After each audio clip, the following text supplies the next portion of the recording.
Asia-Pacific Economic Cooperation Leaders Meeting to be hosted last evening. She made the remarks on Friday through talks with Peruvian President Dina Boluarte. For expanding cooperation in emerging fields, welcomed Peru's efforts of high-quality products to China and expressed hope for a favorable environment for Chinese investment in Peru. Boluarte said Peru welcomes Chinese investment and hopes to strengthen cooperation in infrastructure, green development, and clean energy. Peru is also willing to strengthen communication and cooperation with China in upholding multilateralism. The president of the World Bank Group has praised the cooperation between China and the World Bank as exemplary. Banga emphasized the equal importance of mutual learning and financial support between the two sides. Banga said lessons and practices from China's development can be helpful and inspirational for other countries. So I think China is one of those countries that is the model case in some ways for how the bank should be working with the country. China at one time, back 40 years ago, was a recipient of IDA grants. And IDA is that part of the bank that lends money to the countries that are most in need. China got that. From there to where today China is one of the larger donors to the bank. There's a perfect story of how you get income and money from the bank when you need it, and then the time comes when you're better off and you can help other countries. A Bolivian court has sentenced General Juan José Zuniga and two other former military chiefs to a 6-month preventative detention over a failed coup against Bolivian President Luis Arce. Authorities say that while the investigation continues, the former commanders are being held in custody in a maximum security prison of Chonqueroque in the department of La Paz. The prosecution team argued that the danger of escape and the possibility that the accused would hinder the investigation were reasons for their detention. According to the Bolivian government, Zuniga on Wednesday led the attempted coup in Palacio Comando, the government palace, which is located in Guerrero Square in the city of La Paz. The Israeli military says rockets launched from Lebanon have hit an Israeli border town. Meanwhile, Lebanese military forces say a Hezbollah member and a Palestinian national were killed on Friday, while 2 civilians are wounded in Israeli airstrikes on villages in southeast Lebanon. Hezbollah also says it attacked several Israeli sites on Friday with rocket shells and drones hitting them directly. Fears of war between Israel and Hezbollah have risen in recent weeks as threats have intensified between the sides, which have traded regular fire since Hamas's October the 7th attack on Israel. China has issued the highest level alert for rainstorms. The National Meteorological Center says some areas in Anhui, Jiangsu, Hubei, and other places in central, eastern, and southern China will have downpours from Saturday to Sunday. Some regions are likely to experience heavy rain of up to 280 millimeters within 24 hours.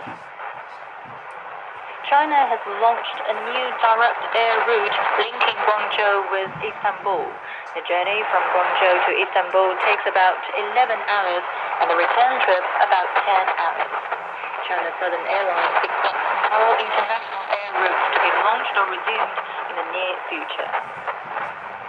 The San Diego Zoo has welcomed 2 giant pandas from China. It is Tencent's report.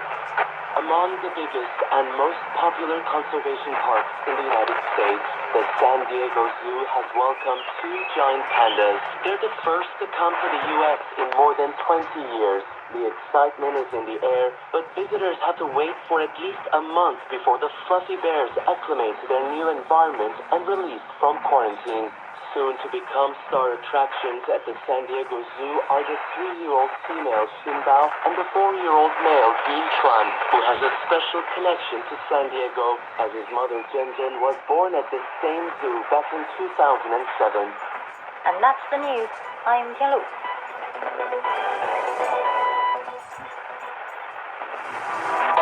When you've got leadership that's getting tens of millions of dollars annually per year, and even amidst air crashes and all sorts of shenanigans that went on with quality assurance, that's a really bad sign. How is that possible with people getting rewarded?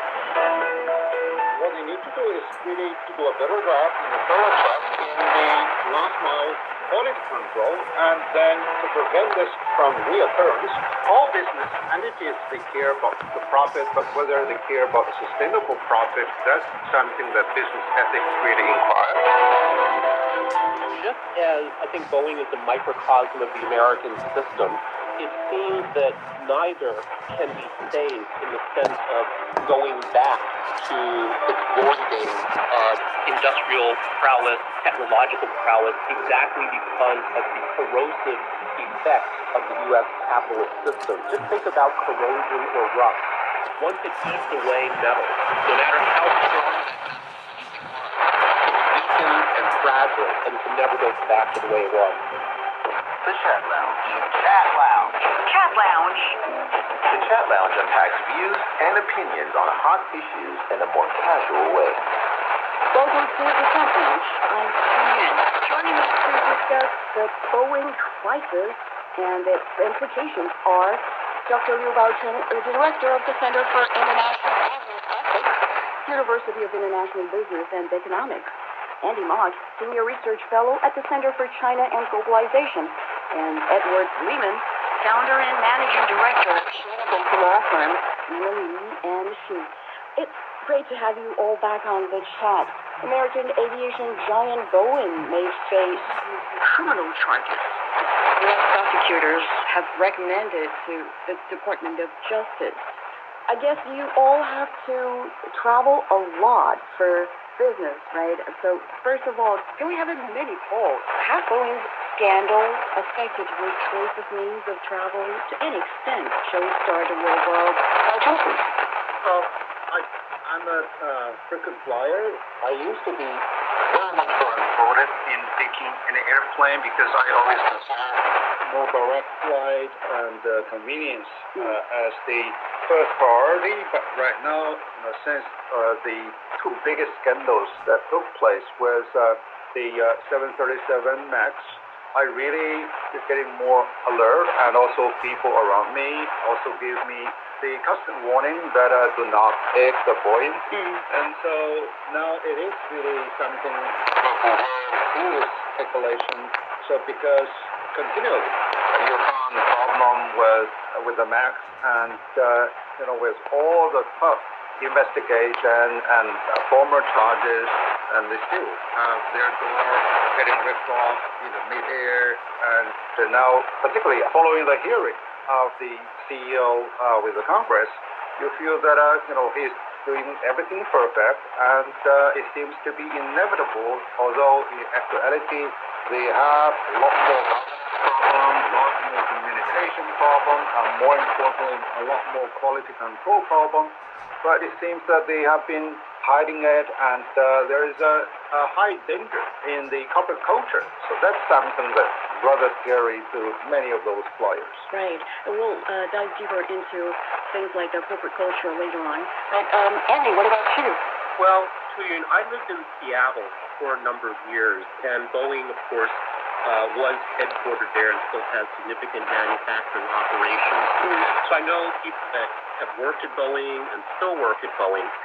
And these very unfortunate incidents, not surprising to many people who are familiar with Boeing. And in fact, there's a saying that many people in Seattle have: if it's Boeing, I'm not going. With these recent events, I think I'm certainly more sensitive, and I do pay attention to what the aircraft is on a flight I'm taking. And I think this is really, really unfortunate. Let me tell a big story, if I may. I think really illustrates what's going on here. The story begins with a sausage maker who's known for making high-quality sausages. And this reputation was built on the best ingredients and maintaining rigorous standards. But because it's a business, it wanted to increase its profits. So what did the sausage maker do? It started adding just a little bit of sawdust. So sawdust is very cheap. And initially, no one noticed. So the sales were still very strong and profits went up. So, of course, human nature being what it is, what did the sausage maker do? He continued to add more and more sawdust to the sausages until one day, of course, people realized, oh my God, these sausages are awful. And I think this was what happened with Boeing, in that it started out with a well-deserved reputation for quality, for advanced technology, for manufacturing prowess. And then, little by little, it wanted to make more profits. And this is where we ended up today, which goes back to my original point, knowing people that have worked at Boeing, that this is no surprise. And it's very, very unfortunate that this has happened. But again, no surprise given the system that Boeing operates under, which is a capitalist system where profits are more important than anything else. And in a sense, this was inevitable. Right. Oh, thanks for this story, and it makes the whole thing easy for us to understand.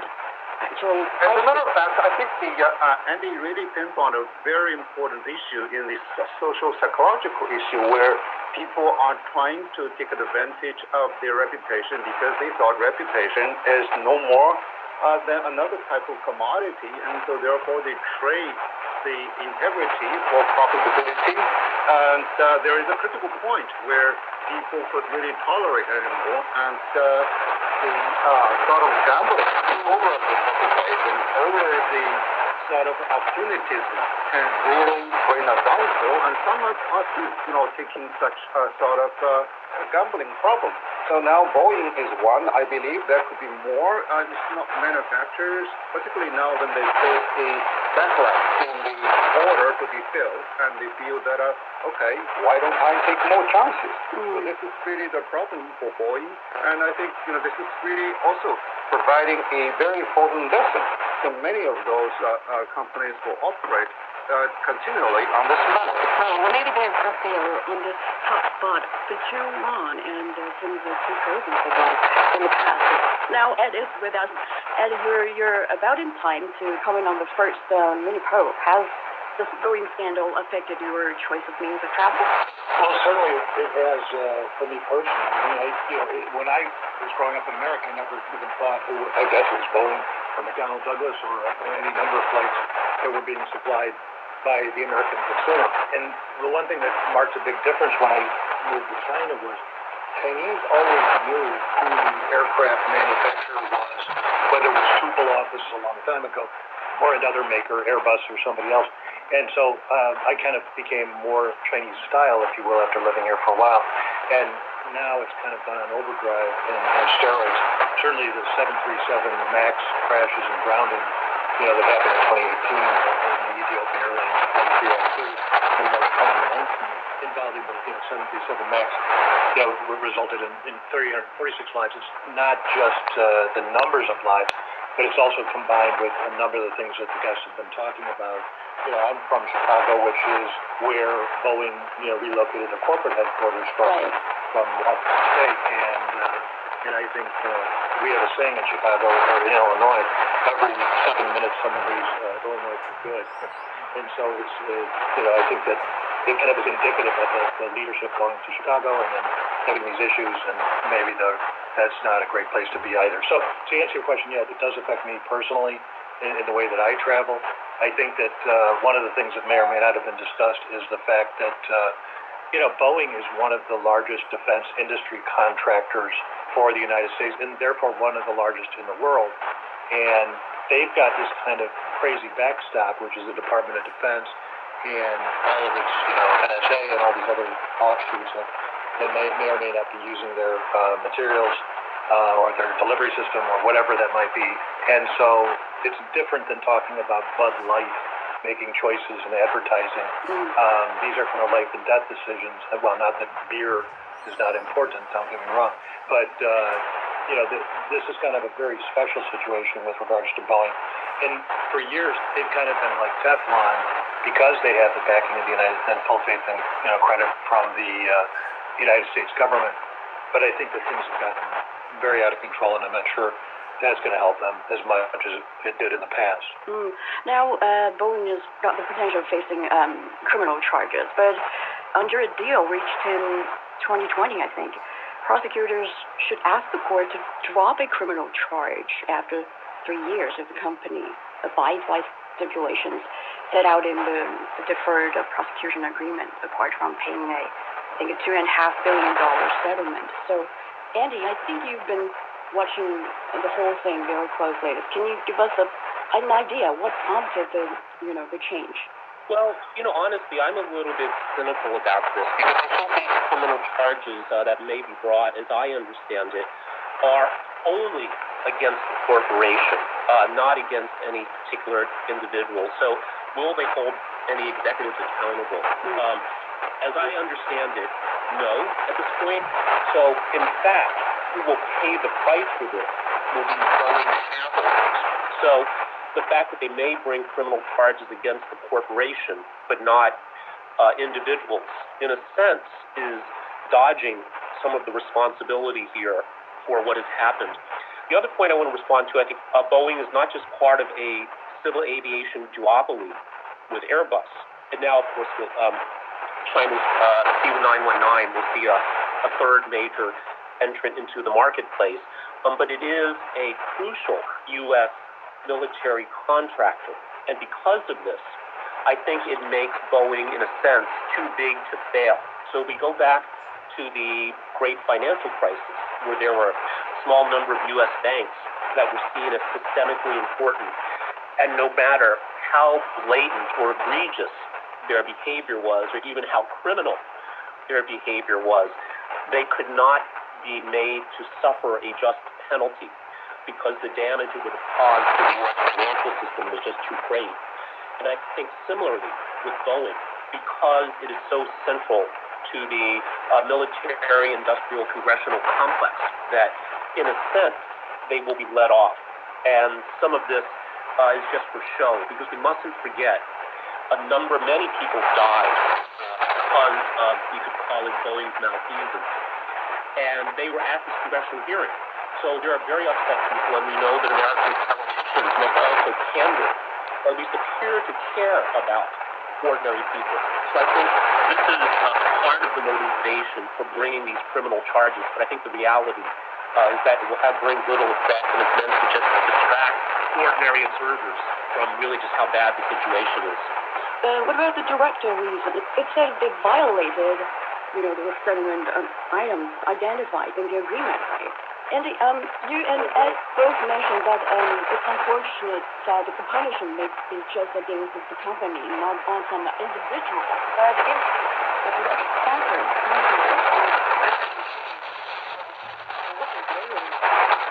they were threatened by the company, if individual, and to have done this or threatened the whistleblowers, could there be any, individual punishment, or might be on the management team? Yeah, I mean, just to follow up on the plea bargaining agreement, but in terms of the deferred prosecution agreement, that's what you were referring to earlier. I mean, this required Boeing to implement significant changes to its safety practices, its corporate governance, and compliance monitoring. So this is part of the problem. The whistleblowers, blew the whistle. As part of the deferred prosecution agreement, they were supposed to make these changes, and the complexity and scale of these changes certainly are challenging for a large corporation to implement them swiftly and effectively.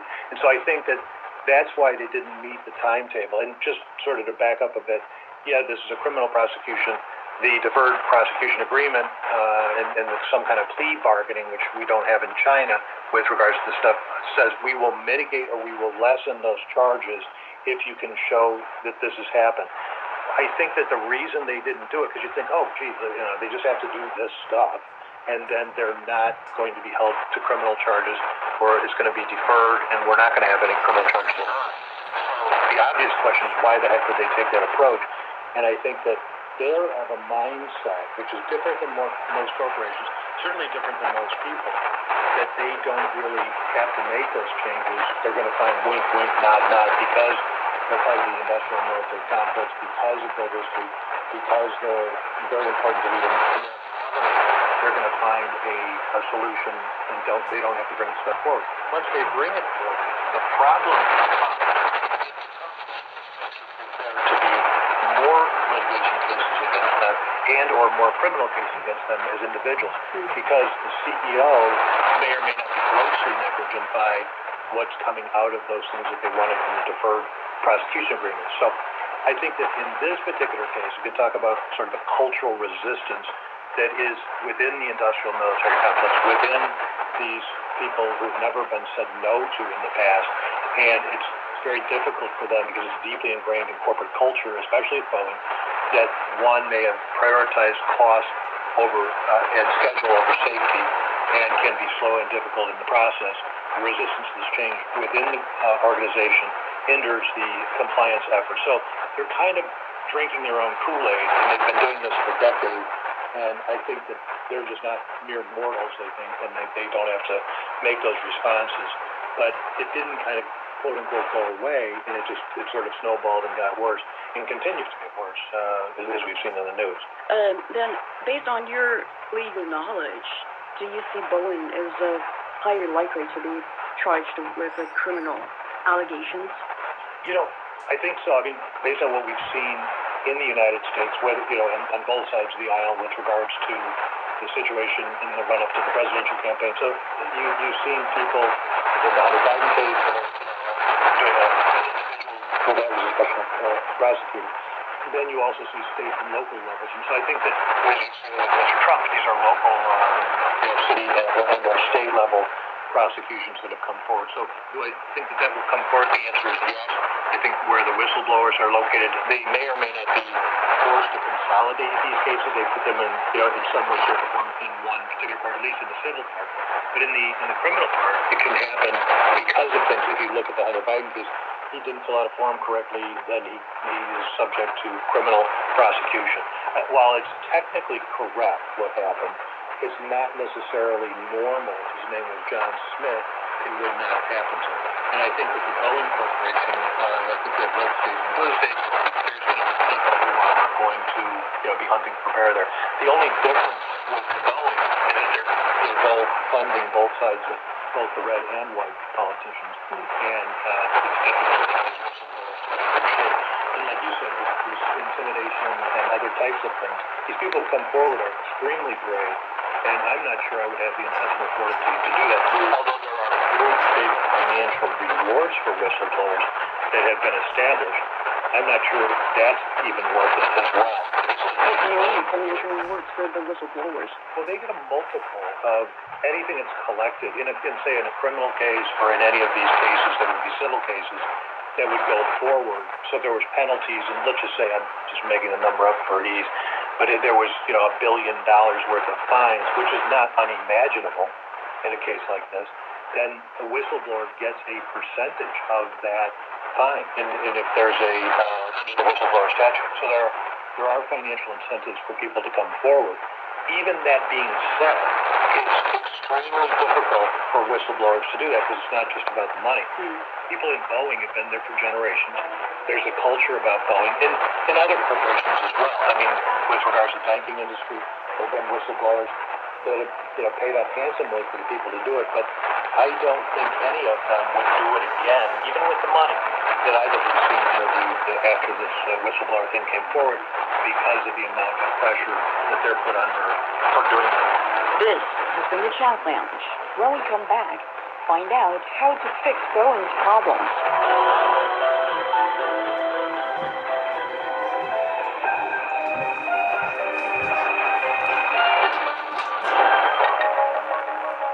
Dive into news like never before with Deep Dive, the podcast from CGTN. Join our global reporters for captivating work, thought-provoking conversations, deep dive on your favorite podcast platform, and get ready to dive in. Welcome back to the Chat Lounge. We continue our chat on Boeing prices and its implications. Right, and like Ed just mentioned, that there might be huge fines. Then, Belgium, according to your calculation, if there is a criminal investigation, what would Boeing face in terms of its business outlook? Well, if one family has one child, there's not really much you can do but just to spank him, but or sending him into jail. So right now, neither the whistleblowers nor the customers do not really have much of the voice, because in the world there are only two giant producers, which is Boeing and Airbus. And as a matter of fact, even though Boeing is having a big scandal, we still have a backlog of 6,000 at the moment. And now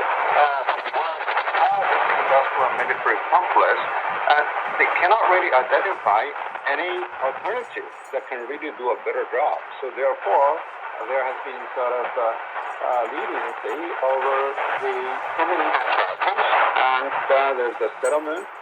And so for 2.5 billion, and hopefully they could do better. And now I think the outcome would be okay. They identify the identical problems with the two aircrafts, and then they also identify the two technical pilots. So definitely they are going to face criminal charges. As for the top managers, and they get themselves very well secured, and that's at least malfeasance, on the job. Doctor will be free from charges within the hospital if they do things wrong. So these people are very agile and savvy, and they know how to protect themselves, then how to protect consumers, and even national interest. So this is really the problem of capitalism. And now the criminal charges really is still hanging in the air, but whether we're going to implement it on a full-blown scale. And so but on top of that, the uncommon debt of the whistleblower really brings more of the suspicion over some of the criminal acts behind it. And also the recent 60 audit, which finds both at the production level and at the supply level, there has been incredible that the company has failed to comply with the quality control standard. And so these are really the issues that can really snowball to be a big problem that can prompt harsher criminal charges. Right. You've just stated the recent happenings to this company, but further back to probably decades ago, you've touched upon a little bit, especially Andy, on its history or what's happened. But let's come to this once again with more details.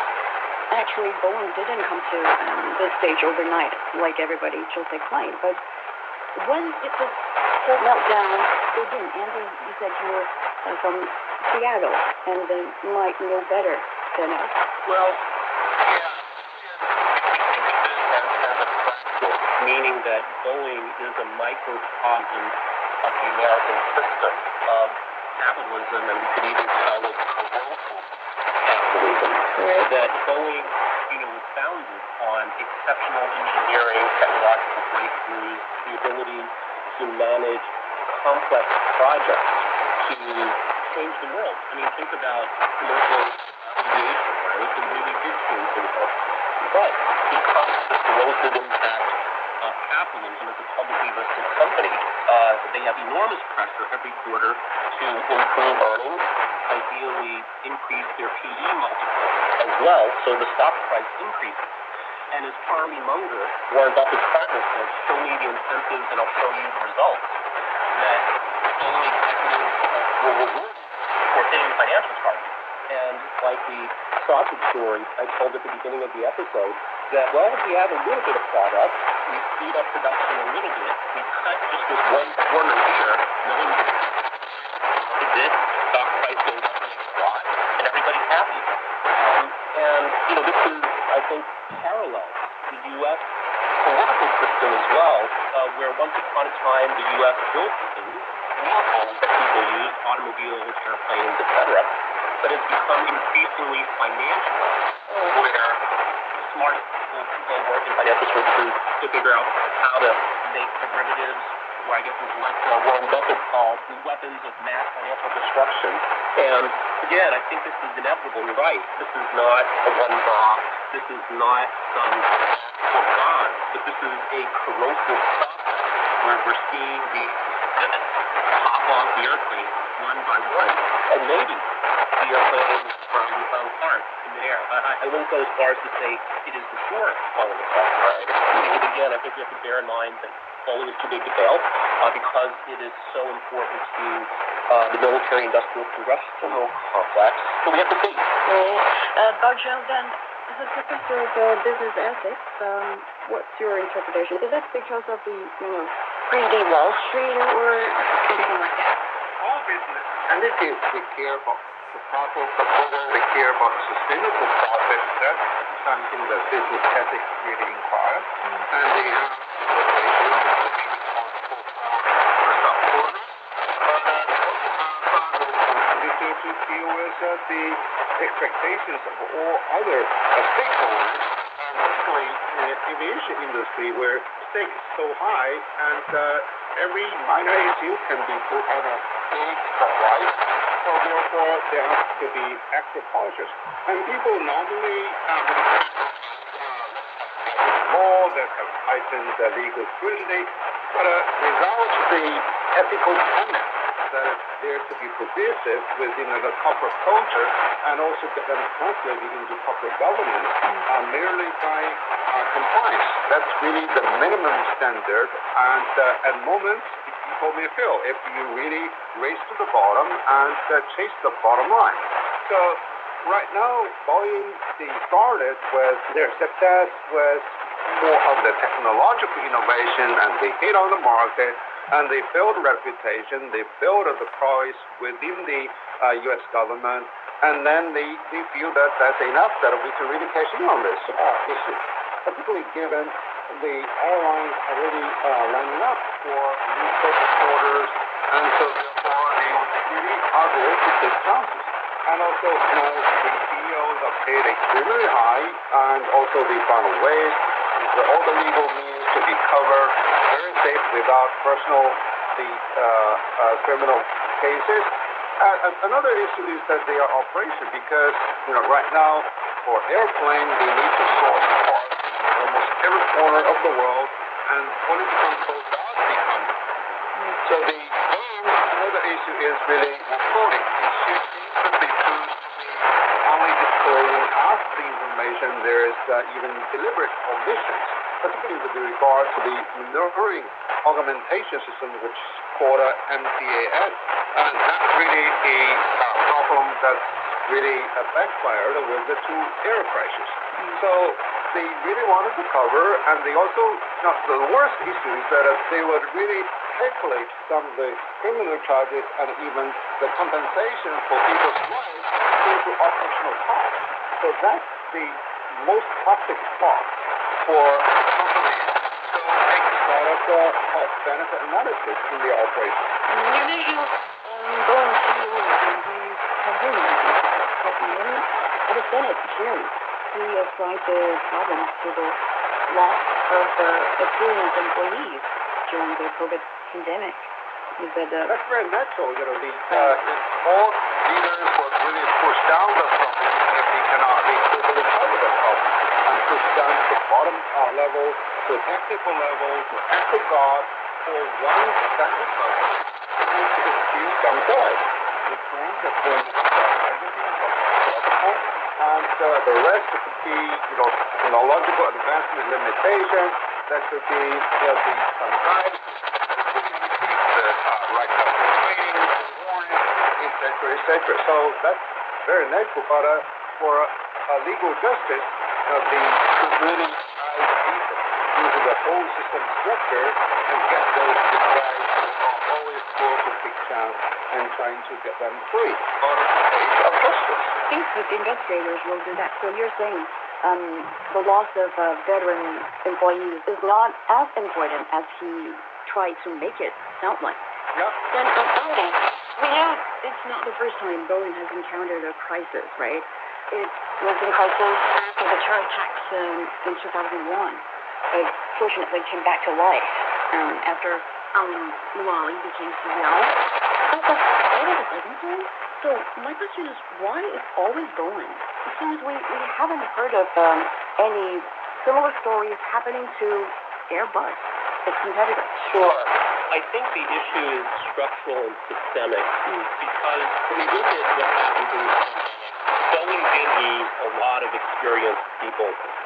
But the responsible thing would have been, of course, to say, okay, we don't have enough people. We should make fewer airplanes. We should ship more slowly to make sure these airplanes are all high quality. But if you're the CEO, you're part of the senior executive team, you may be fired for this. So not only will you not get your bonus, but if you miss the revenue target for the quarter or the profit target for the quarter, you may lose your job. So this puts these executives in a difficult position. So they're going to say, look, why don't we take a chance? We know we lost some rivets on the airplane.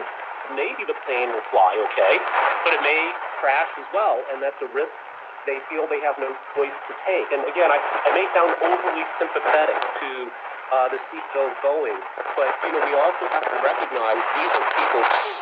They have enormous pressure, and they're trying to protect their own interests. So again, I see the problem as systemic and structural versus any particular failing of any individual at Boeing. But there is this argument that Boeing's crisis this time may have already emerged since it form or since last time when Alan Mulally was trying to save the company, right? It's because Boeing spun off Spirit Aerosystems Holdings, its main supplier, in 2005. Saying that letting the business run itself would be more efficient and profitable. But now it looks like it can hardly control its suppliers, what they were doing.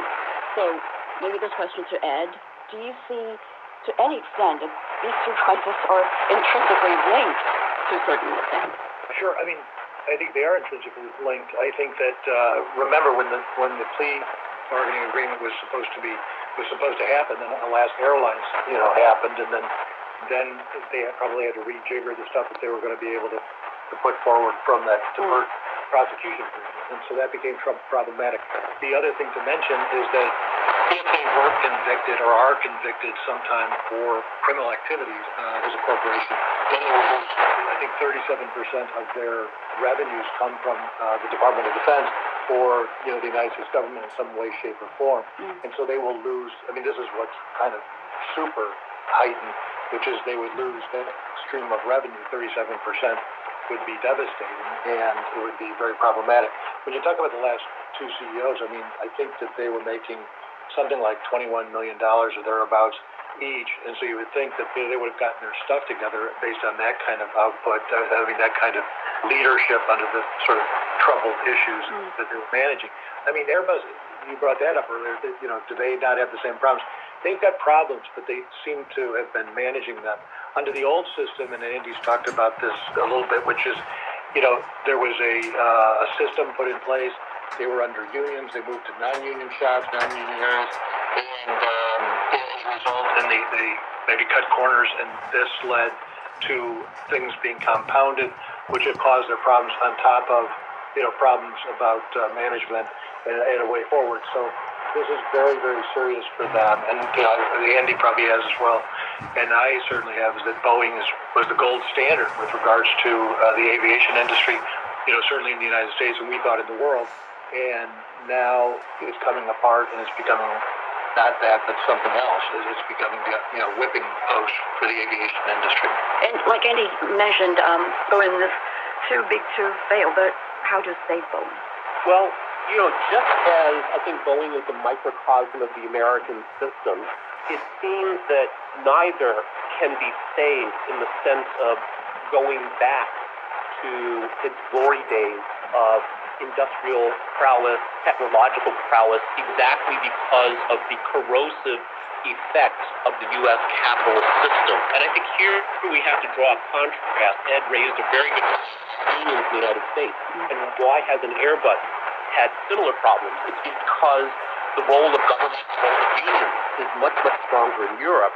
And I would point out, too, that when we look at China, in contrast, businesses, market, private enterprise is necessary, but the country also recognizes that these must be constrained. And what happened in the U.S. is forces of capitalism were not constrained and therefore corroded some of the pillars of American greatness and Boeing's greatness. And just think about corrosion or rust. Once it eats away metal, no matter how strong that metal originally was, it's weakened and fragile and can never go back to the way it was. And that sounds very pessimistic, but I do believe that that's what is happening. My observation is that, simply by firing the CEO or giving very hefty penalties can pacify people's anger, but it doesn't really solve the problem. So I believe that the Boeing problem is fixable over its context. So a bottom-up approach is necessary. So starting from the funding of the six-week audit, which we discovered problems with the production process and also its aerospace supplier, and then fix the problem, and then identify, okay, what are those violations over those quality control standards to make it airworthy. And then starting from that, who caused that problem? Is really the technical pilots who actively or deliberately concealed the problem, and why do they choose to conceal the problem? Were they really rewarded to conceal the problem, or were they eliminated to conceal the problem? With the corporate governance. It seems that a number of reports revealed that the Boeing had a corporate culture where people working on the floor had difficulty or even had a fear in talking with the top management. So they need to revise the corporate culture where the reporting line could be streamlined, where through the crisis they have gone to, and then FAA did really require them to have the major responsibility of those, the chief engineer, but then will the chief engineer deal with the business department, because they always have in negotiation or even conflict of interest with regard to market share, profitability versus the sound safety standard. And then the regulators can work with the top management to totally, re-engineer the entire corporate culture, corporate governance, so things are really be able to fixable, because they have many good assets at the moment. But if corporate culture cannot be changed overnight, so maybe... Yeah, we'll start from the dealing with the norms. So corporate culture is frugal, fluid, and pervasive, but deal with the hard problem, and then change the norm, change the structure, then corporate culture will be impacted, and to be able to gradually come up with the compliance and with more responsibility. I think that's normally how companies can be there to revise and correct their mistakes. So this is really the best remedial measures they can employ. The Chat Lounge. The Chat Lounge unpacks views and opinions on hot issues in a more casual way. Andy just mentioned how powerful unions are in Europe, but doesn't the United States have more, even more powerful unions? What's their role there? Yeah, they do. I mean, but what happened when they moved into Washington State, which is where Andy's from, and they moved to other places that don't have unions or have an opt-out of unions. That's why people go to places like Tennessee. That's why people in the auto industry don't stay in Michigan. They go down to Alabama. They go to other places where union is not the norm, but it's the exception. And then, unions, I don't think people really understand, but, when I go to international conferences where we have like a booth at a conference, we may not move a lampshade or a wall in that booth, there would be an exhibitor in some way, shape, or form, unless we had a union worker, depending on the city, of course.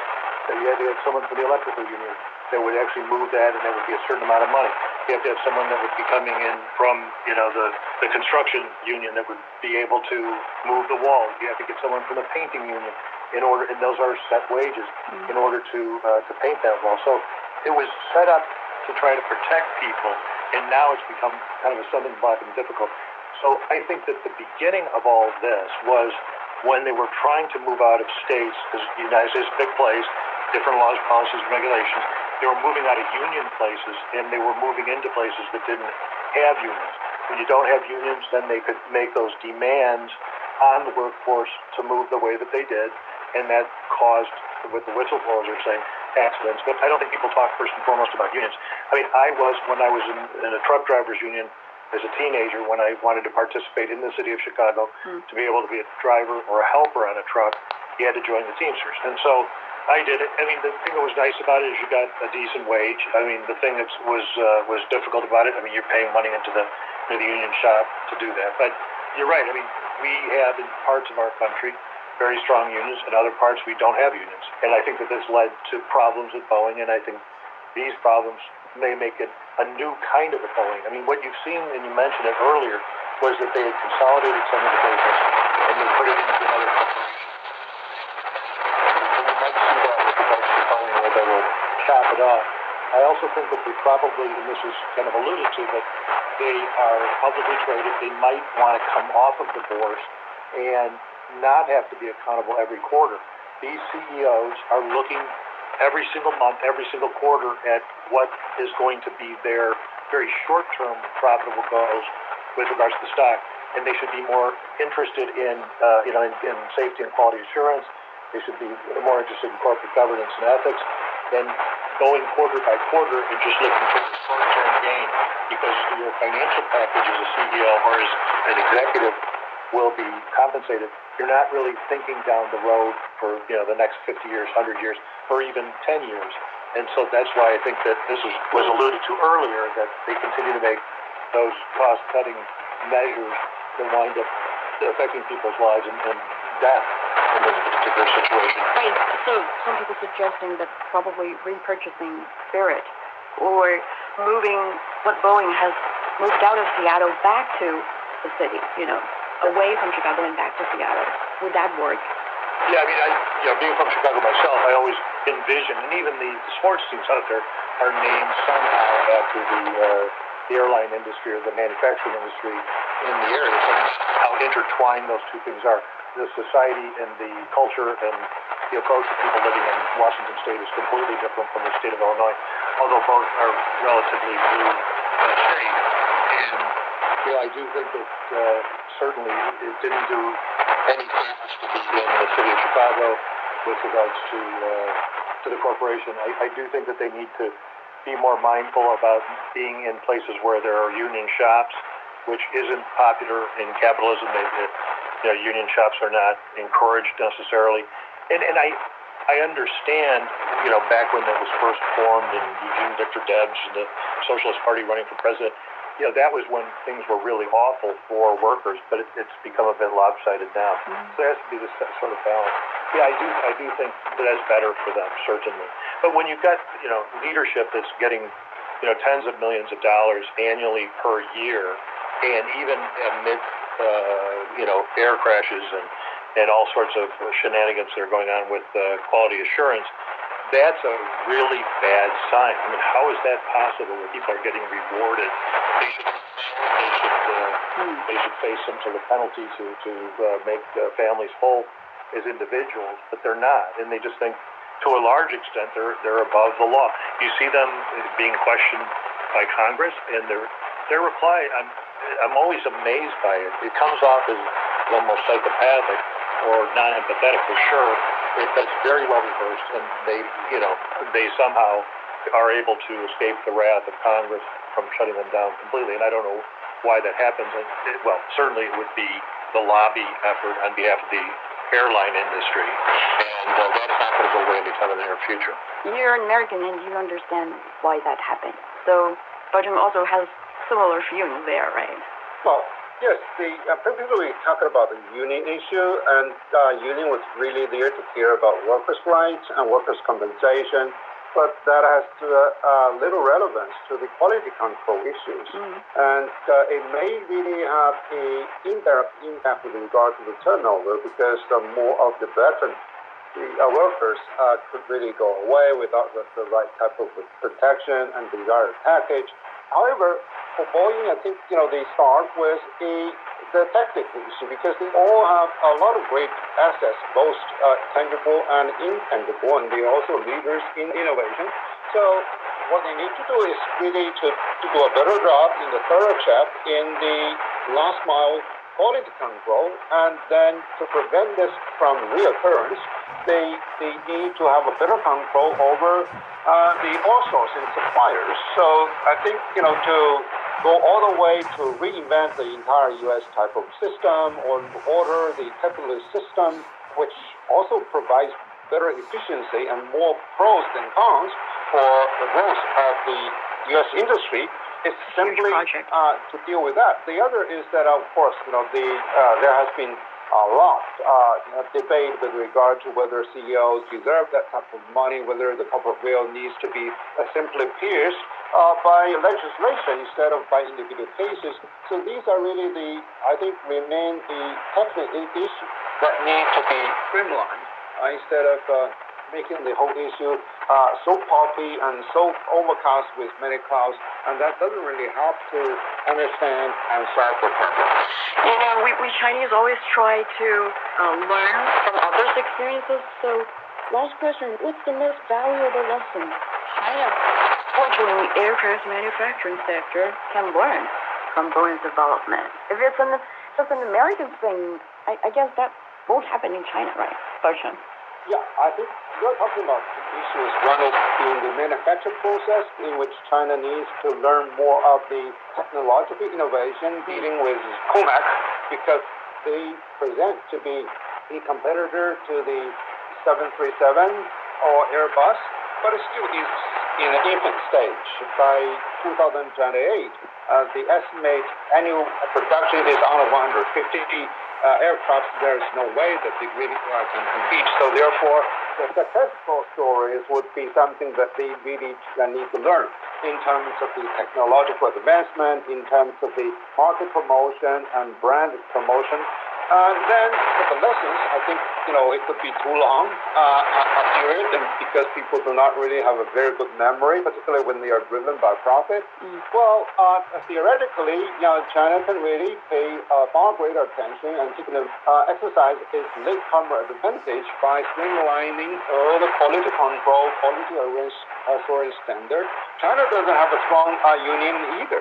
So therefore, it is much to the professional vanguard towards working more closely with the regulator as how we can do it. So therefore, as the latecomer, I think the advantage lies that there are successful stories and there are lessons that you can draw from, and then try to prevent the reoccurrence in the same footprint. So this is something that China can really learn. Actually, some netizens once joked about saving Boeing depending on China's C919, which may increase the competitive pressure in the industry and therefore bring out the best in Boeing. Does this make any sense to you? Well, that's the wonderful wish, which is also shared by myself. But we have to really face the reality. China is really a latecomer, and the production is not there to compete in terms of scope, in terms of the scale, and particularly now there are a lot more software that needs to be upgraded, and China is also facing more of the challenges in upgrading its software, and then also to how to team up with the global recognition, both in terms of stringent certification and also popular recognition of the airworthiness of also the popularity as a brand. So that takes a very long road for China to go, because particularly now when we face more of the advancements in artificial intelligence, and now the OpenAI is also having a tougher time with China. So that's something that China needs also to be rather cautious, whereas I should say, to be rather the cautiously optimistic with regard to its own advancement. And lastly, Ed, a few comments from you, on the Boeing apocalypse. Well, I think it's a cautionary tale. I think it can't, if it happens, something like this in China is completely different. Look at the bullet trains in China. We've been latecomers to the fast train that was done in Japan, it was done elsewhere, and not only did you surpass what's been done in other places, but by multiples. And so I think that the lesson to be learned in this is that there needs to be strong, and this is where China is good, and in this, because this is national safety, this is national security with regards to transportation and the manufacture of this. I think we got in the United States a bit lax with that. And I think you see it in the railway industry and on how that's run like a Swiss watch. I think that we won't have the same kind of mistakes with regards to CEOs and the kind of payments that they're getting. I wouldn't necessarily have it, be driven by the bourses of the capital market necessarily, but it should be held firmly until it can get a a decent foundation on a governmental level? Do I think that they can excel and replace some of these? Absolutely. I think there's challenges, like what was said earlier, with regards to chips that are necessary and softwares that are necessary to be able to do the manufacturing and sourcing. But the truth be told, I mean, you know, China, a Chinese company owns Volvo now, which used to be the safest. It was always touted as the safest car in the world. The Chinese automobile company owns Saab, which is also another Swedish manufacturer who also makes airplanes. So, you know, I think that an approach about making a kind of multinational corporation with the kind of technology that you've seen in those areas might be beneficial. You're suggesting China buying Boeing?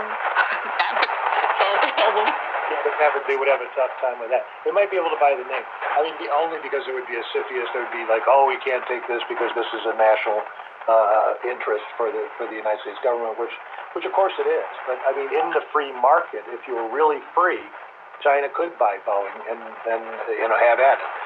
But the government, with the so-called free market, doesn't permit foreign companies to buy certain things, and I would imagine this would be one of them. But yeah, I mean, give it a go. Give it a go. See what happens. A lot of outrage, a lot of raised eyebrows, for sure. But I don't think that China necessarily, you know, needs to, quote unquote, buy a company like Boeing. I think the one thing that China has always come up with is, you know, over the long term, is innovation. I mean, paper and all, you know, noodles and all these things that came originally from China. And, you know, it's getting a resurgence again with regards to the number of engineers and the number of, you know, folks working in different IT industries and platforms. So, you know, is this impossible? No. I mean, we've seen China pull together for other things, and I think that they can pull together for this. You know, the question is,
China and around the world.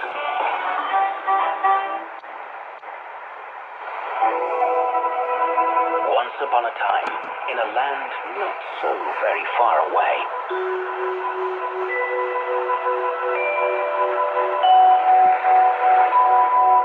stories were told of the brave and the bold.